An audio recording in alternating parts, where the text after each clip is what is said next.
Hey guys, welcome back to another exciting episode of our channel. Today in this video I am going to show you whenever you try to open SHAREit, it takes a lot of time but still it's not open. Here you can see I opened the SHAREit but it's take a lot of time and it is not opening. But don't worry guys, today in this video we are going to fix this. So simply go back. First of all, simply hold the SHAREit and these different options will be pop up.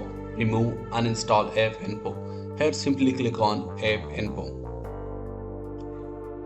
Once you click on the app info, here you will find different option and simply click on here on storage, and here you will find these two options, clear storage and clear cache memory.